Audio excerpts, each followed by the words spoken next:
Hello, ladies and gentlemen. I'm Phil Svitek, 360 Creative Coach, and from time to time, I have the honor and privilege of bringing on my friends who, yes, they're here because they're my friends, but more importantly, they have something to share. They are artists in this business, and they're navigating it no different than I am, no different than you are. And today, I am joined by Flobo Boyce. Yes, host extraordinaire, DJ, musician connoisseur, and wrestling nerd, among other things. That's true. That's absolutely true. What else would kind of round you out in terms of the big stuff? I think my LinkedIn tag is live entertainment professional, because I started stand-up comedy about 6 years ago, and that was like the door to everything else. MCing, video game commentary. I dabbled with music myself over the pandemic, and DJing. It's all from like hitting the stage up. Yeah. Yeah, so I think that's a good place to start, because I think, often people, or at least, I don't know if you face this, but people will say, like, you got to focus on one thing to hone it in, like you're all over the board and things like that. Sure. But, we both know, like James Lott Jr., he's all over the board, I'm all over the board, you're all over the board. So how do you navigate that? And have you heard that criticism? Do you think about it? And, That's a very good question. You're starting off with the heavy hitter ones. I appreciate that. No, it's funny because there is truth to that. You don't want to be too spread out. I really felt like, especially here in Los Angeles, pre-pandemic, of course, when I go to parties and everyone's collecting slashes, like, oh, I'm a dancer / paraglider / orator. But as I think of it creatively, I feel like it's a need for us to have some sort of umbrella. I don't want to say the brand, because that seems to be a bit overused, but I think there's a through line for whatever you do. Like, if I went to go read a Phil Svitek book, it has a different timbre and vibe than anyone else. And so that allows you to grow within your things. And if I want to try, say, I don't know, making a kind of beer, for example, which seems very disparate to what I've ever done, I think if you were into my personality, my reputation, my brand, you'll say, I want to see how this person interprets this craft. So yeah, a little bit I agree, a little bit disagree, but I like to think of it as have a through line and then have tendrils outside from that through line. Yeah, and I mean, listen, I think part of the key, and I would certainly say you fall into this, is at the end of the day, no matter what you do, you're going to do it with passion, right? You're not just, I think sometimes people can dabble and it's like, oh, that wasn't for me. And, I certainly think you're someone that, like, if push came to shove and you didn't like something, you would walk away from it, but not because you didn't give it, your all. Yeah. You get what I'm saying? Totally get it. I think it's, you'll know, your body does tell you when you're like, oh, I'm doing it for the motion of it all. I'm doing it to get a paycheck. I would like to walk away. Sometimes people say you got to stick with it, and it's like investing. Sometimes you can call it wrong, and you end up kicking yourself like, oh man, if I would have stuck with that, I don't know, day trading, I would have been a different path, for example. I was that for a bit too. But at the same time, it's like you have to be able to say, at least be in a position of mind to say, I want to do this every day. You can have an off day here and there, but if you have to be dragged out of bed to do it, it's your body telling you something is wrong. Yeah. And so I imagine, just kind of in what you're talking about, certainly in 2020, the DJing and the stand-up comedy has kind of taken a back seat. Yeah. Am I wrong? Yeah, you're absolutely correct, man. It was rough, because I'm actually writing about this in my memoir today, this chapter here, because in March and April, and rightfully so, I'm not taking it from anyone, when it said, hey, live entertainment is non-essential, I had devoted my entire adult life to live entertainment. So to be told you're non-essential was kind of hard, like, what can you possibly do? Even like my side hustles. Sometimes I work as a PA at the Belasco, which is a music venue here in Los Angeles. I'm like, wow, even my like quick cash job is off the board with this pandemic. And we find ways to adapt with comedy. Granted, I've done a couple of virtual shows. It's not the same. I may not ever be the same, but I get to dabble with comedy music, for example, and the DJing jobs. Yeah, I haven't been able to do as many weddings as I want, but I can put up mixes on Mixcloud to say, I still have the skills. Please book me when you can. That sort of thing. Yeah. Absolutely. And, I mean, I just want to take that term, non-essential, right? In one ways, I mean, I think we both get what it means, but it's also, it's such a nasty term, isn't it? True. Like, what you're doing has no value. And yeah, right? the arts entertainment is so integral to any civilization. You can't talk about the Roman Empire without their approach to entertainment, and that for the first couple of weeks, it's like, yeah, I know I'm not a nurse, but I matter. I'm essential to someone. Please book me. Yeah, well, I mean, in large part, I mean, it's one of those things. People always talk about, the arts program is suffering. They're not funding the arts program enough. Blah blah blah. And it's the thing that got most people through quarantine is Netflix and movies and all this other stuff. And it's like without the art, literally, people would just go insane currently. Absolutely, yeah. You hit the nail on the head. Yeah, it's always very fascinating to me.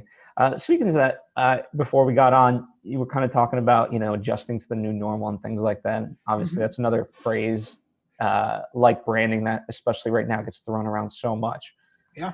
How do you view the term the new normal, and then conversely, what is the new normal for you? How are you identifying it? I feel like I don't try to attack anyone that says it, because I know it's become like a shorthand. Like when someone says, "How are you?" you say "good." Even if you're not, you just say, "Oh, I'm good." Good is what we say. And so the new normal is kind of an establishment of what's world going to be post-pandemic. But the problem is with that phrase that you're applying, that there's a normal to begin with. And it wasn't. A normal is different for any people from different towns, different cities, different races, cultures, creeds. There's millions of different normals that happened, and this thing has come and has affected us differently. Now, I'm a working class minority. The Black Lives Matter movement happened in 2020. That is a different normal than anyone else. You know what I mean? And not to say mine is different or better, superior, or whatever. So that to me, it's kind of dangerous in that way to say it, because you can like roll our eyes. I did it myself before we went on. I did the air quotes and say new normal, but it really does blunt how deep this rabbit hole goes and how it's going to change everyone. Like my entire creative approach changed with this. My digital presence a year ago was me opening my laptop twice a week saying it's my blog, but now I actually run after shows, which never would have happened if the world hadn't stopped. So that's a normal for me now too. I don't think that would even be in the same category had this been a old normal. Yeah. Absolutely. I mean, I think for me, the mentality, and it's something that I've talked about often, obviously no one wishes this, and it's hard to varying degrees for everybody, right? Mm-hmm. But at the end of the day, the biggest travesty is we don't learn anything from this. Right. If we'd gone through this and nothing changes in any sort of way, then it really did suck. Yeah. Absolutely. It's one of those things where you hope that if there is a kind of repeat, it's generations down. Like, again, you can't stop viruses. That's part of our natural thing. But at the same time is we should learn to be more respectful of data. We should be able to understand how quickly things move. And we should be able to be in advance as a society to say, I may feel this way politically, or that way politically, but whatever decision is made by our scientists or whoever's in power, we'll respect. Because one of the most frustrating things, and not to make this a political show, is that I felt like 50 different states had 50 different responses to the same cause. And so as a DJ in Southern California, I go as far as a state line in California, but if I lived in the desert where, say, California's locked down and Arizona was not, I actually lost clients due to the way each state took their own plan to action. So I do hope we learn some things when it comes to our responses down the line. What do you hope to learn? Like, if you had to pick one, maybe three, like, what are those things for you? Definitely that there really is a digital divide. I've been fortunate enough to have high-speed internet. I can stream this with a Wi-Fi connection, which puts me like above 3% of people that have to do hardwired and stuff like that. But when it was like, oh, we're going to do schools from home, people really like underestimated how many millions of people are like educationally disenfranchised by doing that, with poor internet connection or not even having the hardware to even get the wireless internet connection, rural Americans, inner city youth, and everything is done by our internet connections now. I mean, I got up, I recorded my vlog, I'm on this show with you, I'm going to be doing a video game show. I'm not leaving my chair, but I am fortunate in that case, and that's the one thing. Our infrastructure, digital or otherwise, needs to be looked at. Yeah, absolutely. I agree. How do you look at your art in that way? Like, you're very, I think, I mean, perhaps people see it. I hope they see it. You're a very intelligent guy, right? Thanks, so you are. Do you, with the stuff that you do, like, do you try to infuse that and have a commentary and have perhaps, for lack of a better term, more meaning to your art? Or do you view it as, you know what, there's enough shit going on, let people have a good laugh and we'll just be silly as can be? It really yes, but the mix depends on the project. Like I have a Star Trek after show, and Star Trek has a lot of themes, so I can really stop the bus and say, let's talk about this. What does that really mean for this and that? But when it comes to like my wrestling shows, the intellectual side of that is I treat wrestling as if it is like Shakespeare in the Round, which really it is. It's Shakespeare in the Round. So I say this character, this pathos, a storyline, and hopefully I can like put in some commentary to make it relevant still, because wrestling fans like their action at the end of the day. And then my late night talk show is really more for me to work on my interview skills in a more relaxed, non kind of thing environment. But I had a guest on 2 weeks ago, no, last Monday, and she was in mentally rough shape. And true to her form, she came in as a professional and was a guest on the show, but we talked before the show, we did the show, and I thanked her for it after the show, because I understand that we have things we want to talk about, platforms you want to share. Hey, if you want to talk about mental health on a comedy show, I'm not going to say, oh, there's no time for that, because we're human beings, you know? Yeah, no, absolutely. And I think very early on, there was a side where on social media, I don't know if like you noticed this from your feed or whatever, but where people were posting, if you don't finish your novel, your music album, this and that, then you never lack time, you lack the hustle. And to me, it says a couple of things. Number one, you're just pointing out the fact that like you're doing okay and that you can afford to like utilize this time instead of having to worry about rent and money and so forth. Sure. Secondly, even if someone is in a good position where, you know, they're earning money and things like that, like I look at it like, based on whose definition, this is not a race. Like, oh, if at the end of quarantine, you've done 10 books and I've done 3 albums, it's like, who's a winner, right? Yeah, the readers. Yeah, like it's just, you know, I think to me, there's this fallacy. Like, I think, yes, people should and can be hardworking and things like that. But I think there's an individuality to it that we take for granted of like, what works for you is not going to work for me, nor should it. Yeah, it's a symptom of a bigger problem. So in the confines of the pandemic, since we're all in the same pursuit, we think we're all in the same boat. But again, I'm lucky enough to live alone. I could imagine if I had a bad roommate or in a bad relationship being stuck in there, that, oh, I've done this thing when I was in lockdown, you should too. And it does become a comparative thing. But like even before the pandemic, especially in this country, because I grew up with immigrant parents, so I see both sides of things. We do take pride in hard work, but hard work. Sorry to cut. What countries? Just curious. My parents are from Barbados. They came in the 70s to New York City. So like I'm New York. I'm classic New York, man. That's what I am. But when it comes down to it, now as a first generation American, people always ask where you're from. And I have to say, well, my parents are from Barbados. I've gone back a couple times. Yes, I like Rihanna's music, but it's all good. But before the pandemic, it was like this hard work fallacy, because the idea was if you work hard, things will come. And if you don't get things in life, it's because you're lazy. And so even going to parties, like I was saying, everyone was collecting their slashes. Oh yeah, you know me, I'm hustling. I sing, I dance, I write music. I'm hustling. And I got to a point when I said, well, are we hustling? Or are we making progress?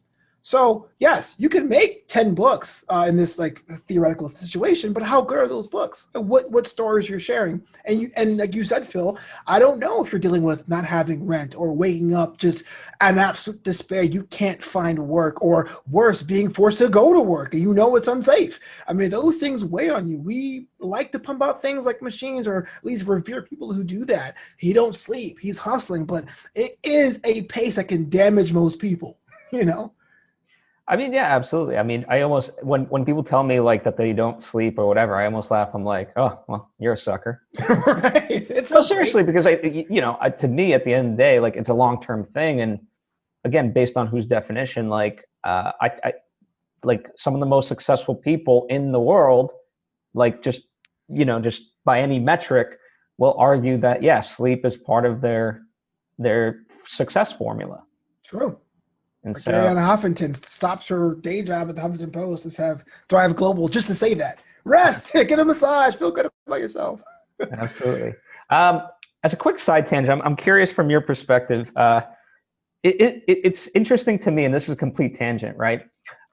Where people always ask, like, where are you from? And most Americans, if they were like born in America, they're like, oh, we're Irish, we're German, we're this. And it's like, you're American, motherfucker. Yeah. Why don't Americans say they're Americans? I don't understand that. I was on a podcast this week, and it's something, it did come up very similar. It's like Ancestry.com had said, or the people that run that thing, that it wouldn't, that idea of finding out where you're from doesn't really happen. It's not really a popular tool in Europe. Like, people just say, hey, look, if I'm Italian, I have Italian kids, I'm Italian, I'm German. But we just have like this, and you can get all serious about individualism or tribes of one. We want to be this dynamic individual. No one's ever like, I'm American. Like, I'm 135th Polish, 176 like New Jersey, and it becomes this thing. But I was fortunate in that way to say I am American. Like, culturally I am. It's only when I go to an American party and someone goes, oh, where you're from? And I can't say Brooklyn, because the next question is, where's your parents from? It's like, well, you're asking me at a party. That's weird. I don't think of my dad at a party. Yeah. But yeah, it's a weird thing. A weird dynamic in this country. Well, I mean, I know it's semantics, but it's heritage versus like citizenship. True. You know what I mean? Like, that's all it is. Like, when you say where you're from, it technically is supposed to imply citizenship, not heritage. Right, country of origin. Yeah, exactly. I find it fascinating. People are weird. So let's talk about your after shows, because I know you from Afterbuzz, which is all about after shows. Final class, Phil. You were the final class I was in. I'm so glad. Look at that.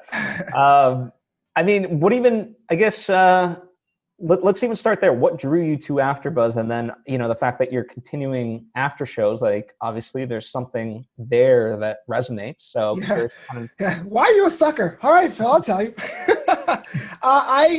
Well, take a step back. I got on stage in comedy on August 10th, 2014, and that changed my life. I was 29 at the time. I thought I was too old to start, because you hear the stories about comics being young and doing it for 20 years. But I had such a connection with the audience. I felt like that comedy is something I wanted to do. The big dream for Flobito is I want to have my own late night variety show. Not necessarily talk, but variety, like Sábado Gigante or something. By that time, I put 3 or 4 years into my comedy career, and I've done my leaps and bounds. I've had famous comedians I won't name drop here tell me I was doing very good as a comic. I was like, oh, I'm on my way, but I did not, and I still don't, have fans. Like, my friends have seen me at show 1. They know I'm terrible. They know I'm growing, but it's a hard sell to get them to come out to shows. I needed strangers to get in, to buy into what I can do as a comic. And so I saw Afterbuzz TV. I went there as a comedian with an idea. If I was on a show that was popular enough, if I decide to go out on tour, there might be people who buy tickets to say, oh, I'm that guy from Afterbuzz. It's very, very Hollywood, and the reason why I joined. But when I got there and I saw people from the hosts discipline, people from the writing discipline trying to do the same thing, I learned so much about every single thing. So I became a better host because of it. I write a rundown on every episode I do, or I make sure that I do like little clips of the episode so people can see snackable content, things I wouldn't have thought about as a comic or in this whole sphere. Well, the second part of your question is, when Afterbuzz closed down, there was a little bit of a what do I do now? Do I just go back to comedy? Like, well, I'm not necessarily a TikTok guy. I don't dance. And I just deleted TikToks. I don't know on that. And it wasn't even Reels yet, Do I do that? Do I do jokes of the day on Twitter? And I was like, well, how can I express a comedy in a way that gives me live feedback? And well, one of the things I realized that if you get yourself around a decent panel and have a show that you care about and you're passionate about, then you can mix all of that. This is why I'd like to go live. I don't like to record or cut up my things. And so I loved wrestling as a fan. I think it's the best character work in television. I did a wrestling show. I love Star Trek Discovery because it's the first Star Trek I ever watched. And I think my perspective is unique because I'm like coming at the end and watching Star Trek backwards. And so, okay, I got another friend of mine and we talk about that. So a comedy first approach or a levity based approach to what I was doing. And that made it different than my time at Afterbuzz. But yeah, I guess I got the after show bug from Afterbuzz. Nice. And how did you, this might be too insider, but I'm curious nonetheless. James Lott Jr., how did you guys hook up? Oh man, it was a crazy time because I went to Afterbuzz early. 'Cause I live in the West Side. I live in the West Side of Los Angeles, and Afterbuzz is in a place of Los Angeles called North Hollywood. For those of you who don't know about LA, that is essentially cross town, and so there's certain windows you can go there without traffic. And so for Monday Night Raw, it aired at 5 p.m. to 8 p.m. Pacific. So I would go at like 2 or 3 to beat traffic and hang out, which is such an LA thing, right? I'm here, my day's ruined, but I beat traffic. The legend goes, I was sitting at a high table because they had a little viewing station, and like a whirlwind, this door is bust open, and James Lott Jr. like pouring sweat because he's like animated when he performs, wearing a Santa hat and a box of just Christmas stuff with the words super organized in the box. I'm like, hey, how's it going, man? James Lott Jr. I have another show in 30 minutes. How you doing? Hi. Grab some stuff from the box, take some stuff out, and goes into another studio. I'm like, who or what was that? And I think it was Brianna at the time. She was like, oh, we haven't met James Lott Jr.? He's a guy that's been doing this for years. He has so many shows. Are you into soap operas? And I was like, do I look like somebody that was into soap operas?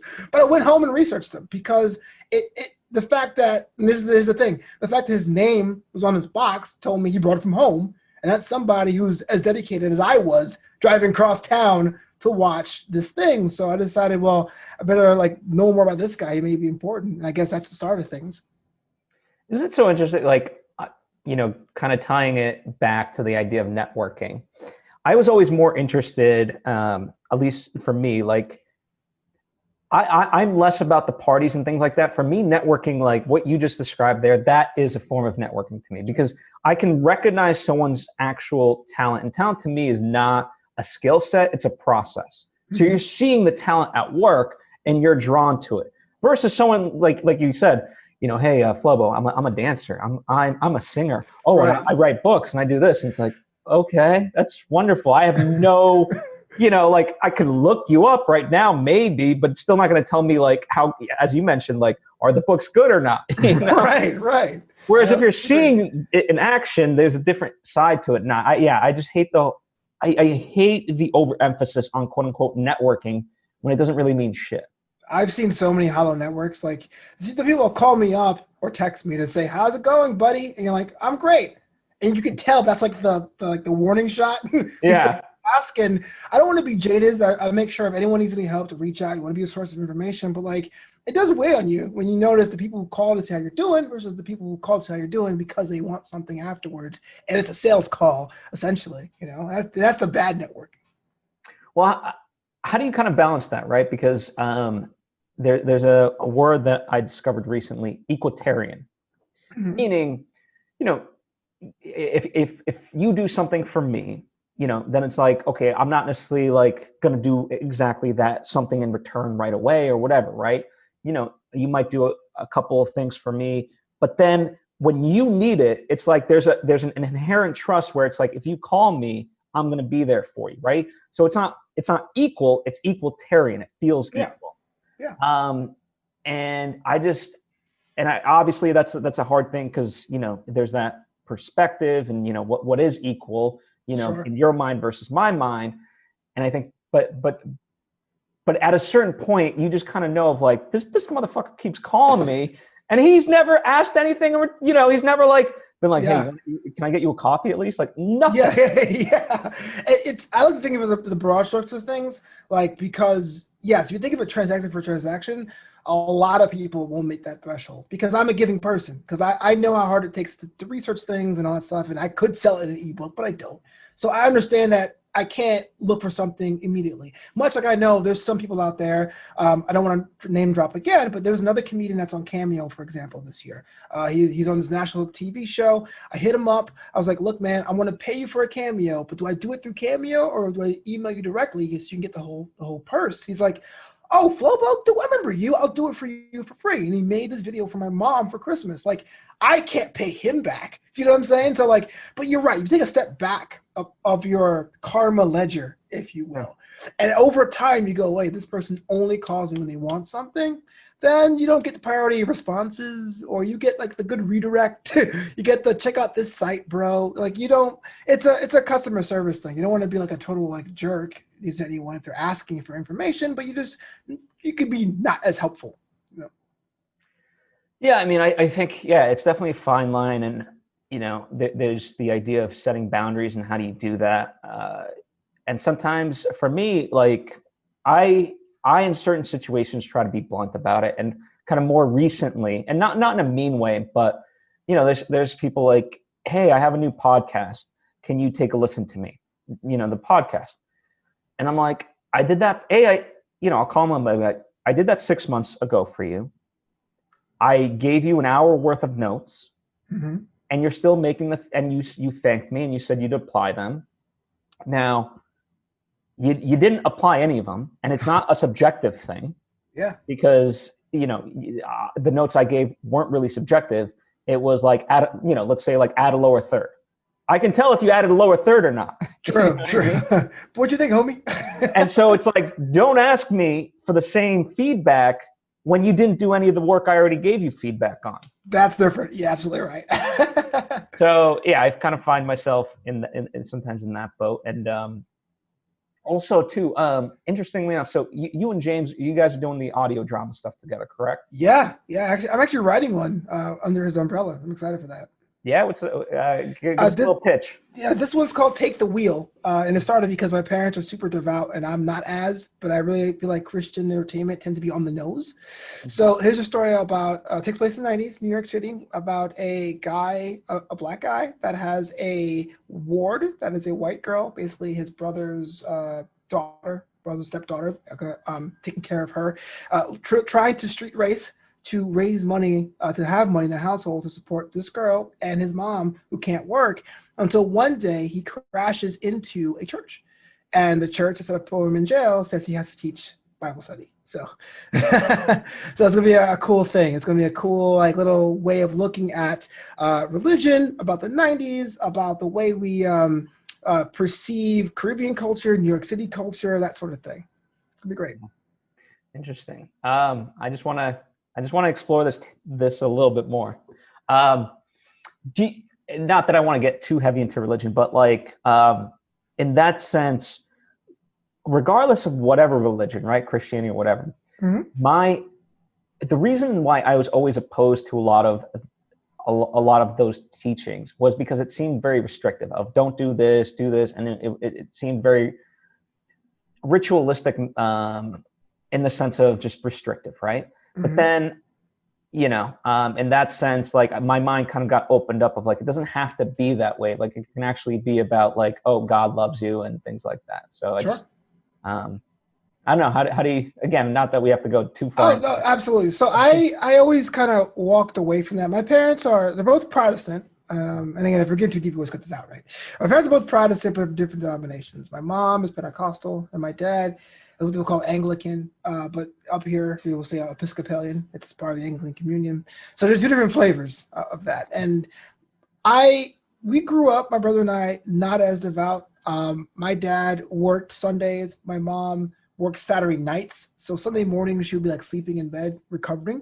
So we weren't a family that went to every week. And because of that, my mom was always kicking herself oh man, we shouldn't approach it. But I think I give them a lot of credit so we could sit back and watch how everyone worships differently.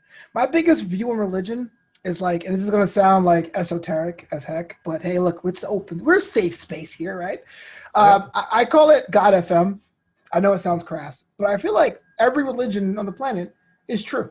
Every religion on the planet, every belief system is absolutely true. It turns into how you tune in, how you align your frequencies with the teachings. And the reason why I say that is how could we live in a world where, say, a Franciscan monk decides to leave the religion to marry the person he loves? Or how could someone be a devout atheist and get into a car accident and become a born-again Christian? I feel like there is something there that you can tune into. And so I've seen the restrictive God, don't do that, or else, God will see you, you won't get presents for Christmas. And I didn't see this benevolent Superman that would protect you. All you have to do is believe he exists, that kind of thing. And I don't know, I respect everyone's walk on life. I think that now more than ever, I think there's something there because I have been wishing for good fortunes in this time, but I can't say I would say I'm this denomination or this religion at this point in my life. Yeah. No, it's fascinating. I think, part of the reason I asked you earlier, how do you infuse meaning into your work and things like that? And certainly, by you writing this audio drama, you're exploring essentially some of the biggest questions humanity's always had, Yeah. So I think that's awesome. But kind of now rewinding to the original thought process I had in terms of asking you about the audio drama, it's interesting to me, in working with James Lott Jr. and you, like, you guys are able to make these projects and kind of the idea of the complaint, right? Where I don't know if he's joked about it with you, but he said to me, like, there's people that see you and him doing these things and they're like, oh, how are you doing these things? I can't even find actors. And my joke to him was like, we're in LA, just tell him to take a walk. He'll find an actor. Yeah. Whether you are your Uber driver or like the next like mayor of your city, actors are all over the spectrum here in this town. And part of it, and the reason I joke about that is because like they're not even asking the right question, right? It's not how do I find an actor? It's how do I get an actor to be part of my thing? True. And which I think speaks to that disconnection of like people just want to take. And I think I've seen it work for some people where they're so selfish and narrow-minded, they find a certain amount of success and then that justifies it and for a bunch of other people. But to me, it doesn't last beyond, a few years. Absolutely. There is something about having a knowledge base in a living, breathing process that allows you to change and update. That makes it makes all the difference. Like I do 6 live shows a week, and I do have a small group of people who are usually available to help me out to be a host. But no, if you're a guest on my show, I'm going to promote it. I'm going to cut it. I'm going to put it on social media. I'm going to do my due diligence too. Not to go back to the hard work fallacy, but there are some people that hit me up and go, hey man, I'm still waiting for that invite to be in your show. And you're just like, well, are you Oprah? Because I'll definitely have Oprah on my show. No, because there's this idea of that, hey, I want to be talent, I want to show up, or I want this project to be produced for me so I can come in and call the shots. And if you have to be willing to do everything that's needed, be the glue within your own project. So even though I'm an actor in James Lott's projects, I've seen it sometimes where we're in a scene and an actor does not show up to a show and James goes, all right, guess I'm jumping in there. I'm not saying that's great for process all the time in every situation, but for these kind of things, you have to have that bit of resolve to do, okay, I'm gonna get my hands dirty if it means the difference between finishing a project or starting a project or not even doing it all and being like, what could have been? Yeah, it's interesting. I'm in a kind of position where there's a healthy, I think, push and pull where I have to get funding for my second feature, because I can't go out of pocket, on this one because it's going to take more than I have. But so that's the healthy side of it. But then my producers are like, you should also get a DP. And in my mind, I'm like, well, I'd rather spend that money on something else. B, like, it's like, why do you kick it? Shooting my own stuff is way too fun. Like, why do I want? You know what I mean? Like, why do I want to get a guy to interpret my mind when I could just like do it and exactly. And so it's just kind of interesting to me the push and pull of what's healthy and what's like egotistical. True. And the thing is, you have to have a little bit of an ego. It's almost impossible to be the head of anything without that ego, because you have to understand what you consider top quality. And I don't mean that in a bad way. I mean, I tell this to all my minority creators, all my female creators, all my new Americans, our immigrant creators. It's okay to say and state what you want in a way that's clear and respectful to others. It gets to be weird when you start snapping on people, be like, you guys don't know me, I'm the best ever. Then it gets all toxic and stuff. But yeah, if you have a certain quality, I've seen your film, Phil. I actually paid to see your film, Phil. There's a quality there because you were there to ensure at that quality level. Sorry, that's right out. Hey. Adoring fans. Adoring fans. She was like, preach. That's what I heard. No, absolutely. Sorry if you want to continue the thought. I didn't. No, that was pretty much it. I mean, it's okay to have some ego as long as you clearly state what you like and are as respectful as you can. Say, hey, look, I'm looking for this vision. Look, I understand it's good to have a DP, but for what this is, this project, DPing is what I want to do. I can give up a UPM position to someone, no problem. Yeah. I think you're fine. Yeah, no, exactly, and because I always look at it in terms of the stuff that I want to do. Like, I'm very, no one's like knocking on Phil's door being like, hey, here's a $5 million budget to make your movie. right? Today. Today, right now, right? But that's the thing, you know, and it speaks to a larger mentality of, you know, because there are people waiting on that knock. And so for me, it's like I'm not waiting for the knock. I'm going to keep doing the movies and the books and whatever else that I want to do. Yeah. And yeah, so it, you know, it doesn't have the budget that it has, and hence why, like, you know, my mind does go into that producer mode of like, okay, I know where I can cut corners and where I need to spend the money. So again, Yeah. I'd rather spend any money that's there for location, props, actors, and so forth, versus I could DP it, you know?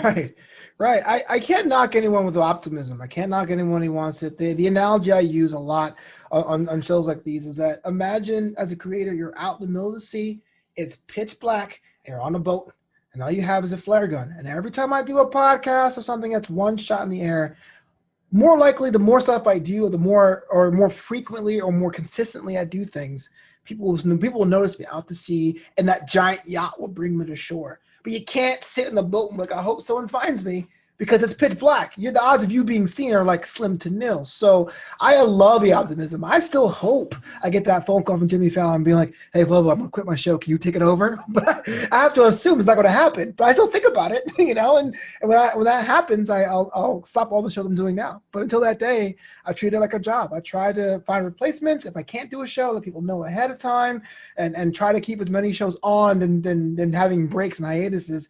And I think I'll be in better shape. Well, it's also, you know, like you're talking about it. A lot of people, you know, like let's take Jimmy Kimmel, right? Creative guy, smart guy, and, you know, different than, like, let's say the stereotypical suit.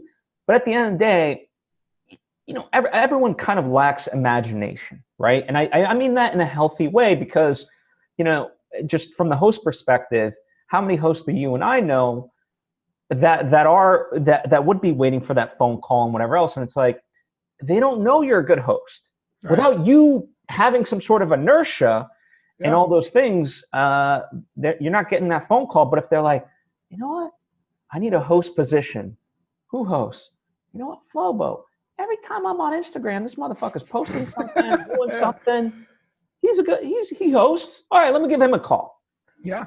And, you know, in that sense, listen, without any disrespect, you might not be the right person for the job, but you put it out there that this is what you do. True. You know? It's one of those things that it's very old Hollywood to assume that you'll be discovered. The idea of someone saying in the back of the room, be like, give me a call, kid. No one discovers you anymore. They buy in. In the comedy world, I remember there's a guy I keep on my my Facebook for this reason. He's an older comic that was really big in the 90s, toured the country, did all the other shows, Arsenio, whatever and he never changed his act because he's from a time period where there wasn't a YouTube, and your act could be the same for like a decade and no one would know. I remember him lamenting many times that comedy promoters are just going to book Instagram stars because they don't care about talent. And I was like, promoters care about talent because they want people to come back. But as far as their bottom line, you have to draw. And the fact that you're not drawing is a reason why you're not being involved. And so you're right. I put things out there, but to build a following, build a calling card. So if someone goes, hey, well, we saw you.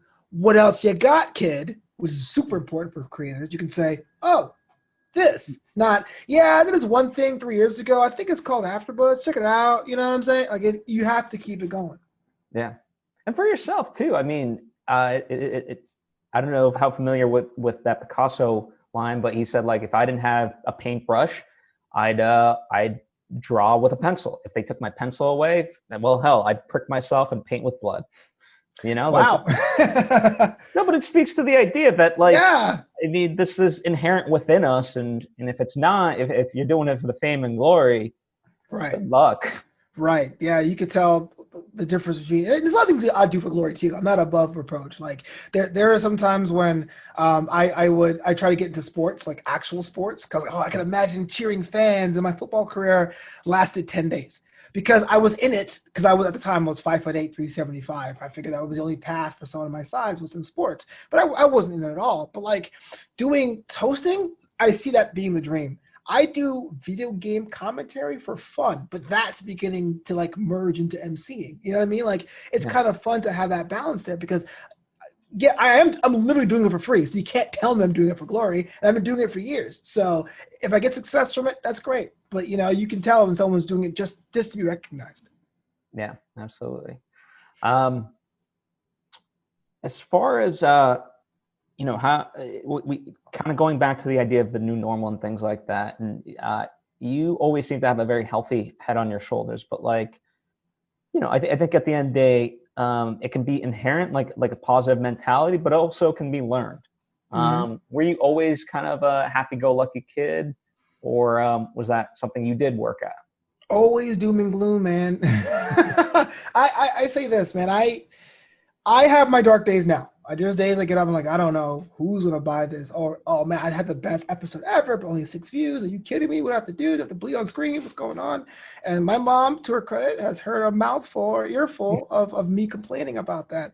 But I come from a time and period where I was abused constantly. Not to make it a PSA, but I was very heavy. I talked like this, even in like this back then in Brooklyn in the 90s. And so I was always attacked for not sounding hood enough, if I could be that way. If you're in a situation where you feel completely powerless, being an adult and having some choices is a blessing. Now, I can't go out there and buy a yacht, you know what I mean? But like being stuck in a corner at the playground and someone like squeezing your chest because you have boobs as a guy, gynecomastia, is way worse than being able to say, I'm frustrated about something. Let's make fun of it. I'm going to hit this live button. Let's talk about it. So there are positive choices. And I do think my parents mean well, even though they're immigrants and they always want me to get a good job. And they put their heads up and go, look, man, do whatever you want. But there's always worse. There's always worse things. And I go back to the pandemic. I sit in my 1-bedroom apartment and I go, man, I'm so lonely because I had a breakup about 4 months before everything shut down. But then you see pictures of like people in bad relationships or living in squalor or living like 3 people to a bedroom because they sheltered in place where they were. I go, I can't get mad. Like these are all champagne problems, man. Yeah. Yeah, no, absolutely. And I mean, it is a fine line because at the end of the day, they are real to you, but it is good to kind of have that comparison. To the idea of like taunting, right? Just like bullying continues to be a problem in this day and age. Do you think it's just a simple matter of like, as kids, like we just so don't know our own individual selves, and so we're so afraid that we just lash out at anyone that's in any way different and perhaps displaying their uniqueness, and so we're like, no, F you, you're not. If I'm in this terrible position, yeah, you too are going to be. Or is it more nuanced than that? Am I oversimplifying it? It's a difficult thing because growing up, bullying was dynamic. Now, I got made fun of because I was heavy. I had bad acne for a lot of those years, and I didn't talk hood enough to people. And I read Archie comics. That was, for some reason, no one liked Jughead Jones. But like it was dynamic because the kids that were the jocks who made fun of nerds, when I got to math class, the nerds had their own material. It was like the Doesnt. It was like give and go. Can you take it? It always reminds you of a superhero movie. The first scene when the hero gets all his powers at once, he's like, oh, what's happening to me? You don't know your own strength with your words. You don't really know how you affect people. Because at the time growing up, you said something as a joke, as a snap, everyone around thought that was just par for the course. The person who's in the victim side can either have that same mentality or be really hurt and it escalates to a fight. So there's a lot of nuance in there. And so when they say don't bully, at least to me, I get like the cardinal bullying, like beating people up or like taking them away from school or stealing their books. Yeah, but like jokes and stuff, that's a hard thing. That's the war on drugs. It exists, but I don't understand you're going to go to kids at a certain age that they are recognizing patterns in people for the first time in their lives and saying, hey, this person, for whatever reason, doesn't fit the pattern, and they say it out loud. I don't know how you educate people from saying that. And so that becomes a whole different issue as well. So a little bit of nuance. I'd say I hated bullying. It was the worst parts of my life growing up, but it did shape me to who I am today, especially when I started going to the gym and everything kind of worked out together, Yeah, no, that's a great attitude to have about it. I mean, as far as an answer, I'm curious to kind of hear your perspective on this because I look at it like there's all the things we don't get taught in school. We don't get taught about wealth management. We don't get really taught about like relationships. Right. And we certainly don't get taught about this, or, certainly we wouldn't be getting taught about religion because of the separation of church and state, but certainly just like the idea of what a good person probably should be, right? And so it's like drilling these facts and figures, and in that sense, like in my mind, I think part of it is just having a more complete education that does set up people to understand those things and recognize those things. I am fortunate. When I was in high school, I went to James Madison High School. I won't name drop that one. Very, very famous school in Brooklyn. Bernie Sanders went there. RBG went there. Martin Landau went there. By the time I got through it, there was a legitimate peer negotiation class. So I took it. There was peer negotiation leadership. Taught you conflict resolution. They taught you how to use I statements, that sort of thing. I think that really helped me out. But you're right. And I had one teacher in economics who stopped macro for 2 weeks and taught us how to fill out a 1040, which at the time was stupid. But now, Dr. Novik, I remember stuff. But you're right. There's a lot of things that schools don't teach, and it's getting worse. There is a war on school. I hate to sound political on that because my parents, my brother, who's older than me, went to private school for kindergarten, but the time he went to elementary and the time I was around, they couldn't afford private school, so I went to public school. They bolstered that with Saturday classes. I went to Saturday lessons, so they added extra work on top of the school curriculum. But you're seeing a lot of the same problems from before happening again in the inner city youth. About a generation ago, 2 generations ago, it was separate but equal until we said, by the fact of separating, they cannot be equal. So we'll put the kids together, and what happened? People are opting out now. You can go to charter schools, you can go to school choice is what they call it, but the result's the same. People who have means can extract themselves from our public education system, leaving people who cannot, those immigrants, those minorities, in these classic schools. And they're not getting the funding they need. Teachers are being raked across the coals to get good test scores because test scores equal knowledge, apparently, and aptitude, not actually intellectual intelligence. And so it becomes like this fight for metrics rather than people and development. So I kind of wish, if I had a way to do that, if I could roll up to school and be like, all right, man, take life lessons 101 with Flobito, that would be so much fun because for what I've seen in my 30 plus years of this planet, I do think there's a lot of stuff that's being missed in our school system today. Yeah, I would agree, and I think this perhaps ties in some way back to the idea that we're talking about, like networking and so forth, where people like with test results are so results driven, and for me, I was always very process driven, and in that way, I almost kind of, for me, I laugh in certain instances because the people that are complaining they're not getting the results. It's because they're not focused on the process of it, you know. And much like you were kind of alluding to earlier, it's, at any sort of level, it's like, if you want to get this off the ground, you got to kind of roll up your sleeves and do it yourself. You're not going to have someone produce your podcast in that way. You got to produce it yourself. True. It comes with momentum. And again, I have a billion one analogies. So stop me if you heard this one. But if I'm on the highway and my car, 2 of my tires blow out, do I pull over, sit there and go, man, I wish someone would help me out? Or do I, if I don't even know how to change 2 tires at once, I go out there and struggle and wipe my brow and someone feels sorry for me and pulls over. You know what I mean? Like, people will buy into momentum. Momentum is important. So start your podcast, start your first chapter of your book. Let people know because they'll be willing to help you, like Phil the first time, before you start asking for more advice without actually getting it back to them. But it's very important that people see you trying the thing, Phil. And I think you hit the nail on the head. Well, I think that's the thing. I'm a big advocate that knowledge to me doesn't really matter. What matters to me is what you do when you don't know. And I think too many people try to take constantly that shortcut. And I think that's why you do get phone calls or texts that you do. It's because you have, in essence, become the shortcut. It's like, I don't want to do the work myself. I don't know how to figure X, Y, and Z out. Let me call Flobo. Yeah. And it's like, okay, that works, but at a certain point, you gotta figure out some stuff on your own. Right, exactly. More of a theoretical concept there, but you're right. It is a shortcut there because I'll even keep a tally, which probably inside baseball, but I keep a tally of people who hit me up over, at least from the Afterbuzz set. The Afterbuzz host, when I left, there was about 400 hosts in Afterbuzz, and I would say 30 to 35 people have hit me up in some form or another for advice of where to stream, how to do things. And again, my presentation is not nearly as crisp as yours. Like Phil makes it look like dope, but I can tell you what I know. And you can tell those who done it, took the information and ran, those who takes the information and asks for more, those who goes, oh, you gave me everything I wanted. Thanks, dude, and not do anything at all. It's a very cool process. I wish I could do pie charts about this because it's really cool to see how people respond to that kind of information. Because if knowledge is power, I've given it to you. I want you to do better and do your own platform so you can, put me on. I could be on your VH1 documentary being like, I remember him. I want to see people successful, but it's a trip.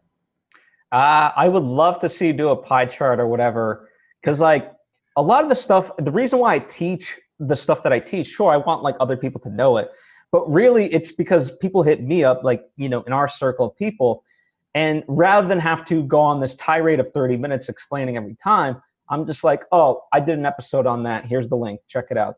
Smart. But here's the crazy part, and that drives me insane. They're like, oh, thanks. This is really, really great. Can you explain it to me? It's like, you're lazy. Actually, read the thing that I sent you that I already did for you. Yeah, that has the answer you're looking for.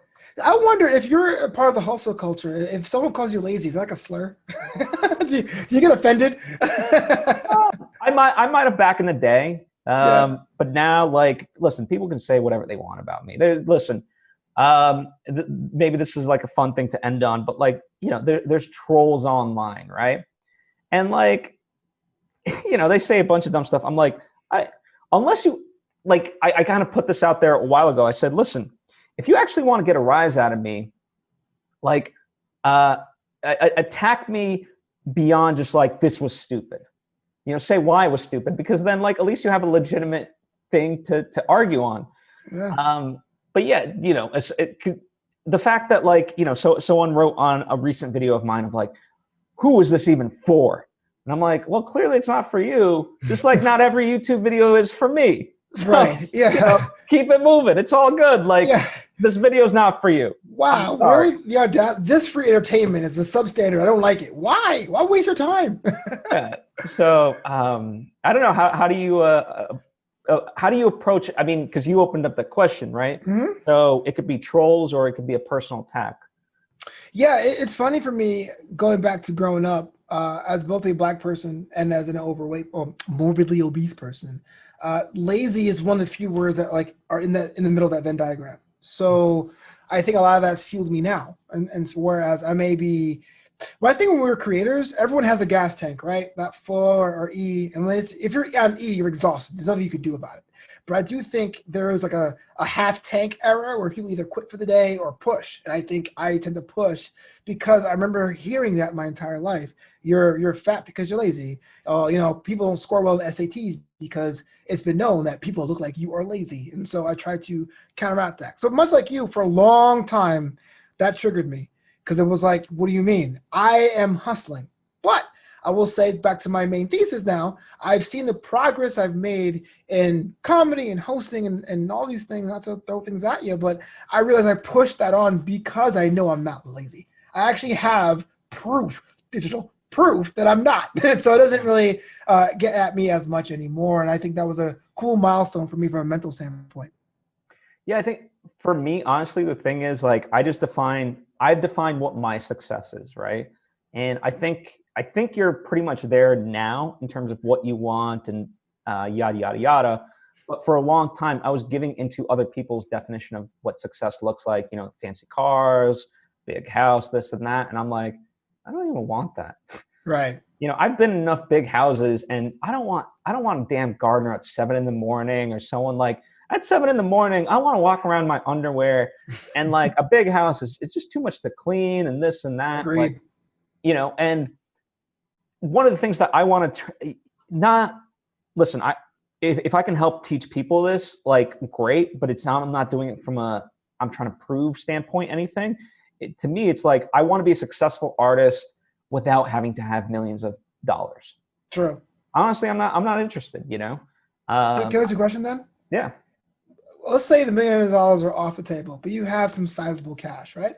Mm-hmm. What is the Phil big dumb purchase? What's the one thing you would buy that seems very monetary that you're like, you know what? I've earned this. Travel trip can count, you know? Yeah, I mean, it might be travel. It, you know, it might be, honestly, it might be like, you know, building something like a studio so we can continue work and stuff. It'd probably be towards the next project. That's not dumb at all. I said big dumb purchase. Honestly, I don't know if I would, I'm not trying to like put myself on this pedestal. I don't know if I would have one, you know. I'm not going to like, you know, a couple weeks ago, I saw somebody that we both know, they posted on Facebook and they said half of America's waiting on the stimulus check because, you know, they're running out of cash for rent, food, and whatever. Other half is so they can buy dumb shit. And I didn't want to respond because I didn't want to come off combative or trollish, and especially nowadays, people just take things the wrong way. But in my mind, I'm like, well, I would technically fall into the category of I would just buy dumb shit. But whatever stimulus, like when the first stimulus check came my way, I essentially donated it to organizations that I believed in. Yeah. Because it's like, yes, the money would help me. Right. But I don't need it. Right.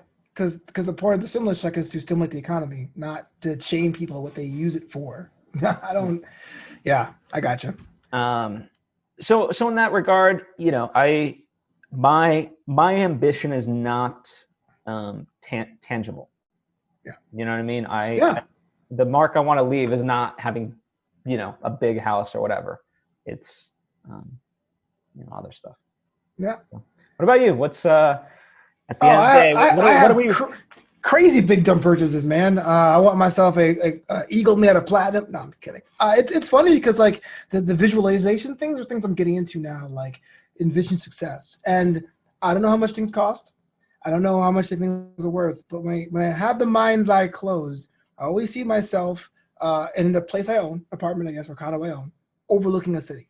I'm not sure how much this costs or how big it is, but the condo will be top floor, looking over the city with a view. So hopefully I can find myself a cheap city so I can move it over in there, because I'm a city guy, and literally coming from the street level to being above that, say you rose above, to me would be like the perfect circle of things.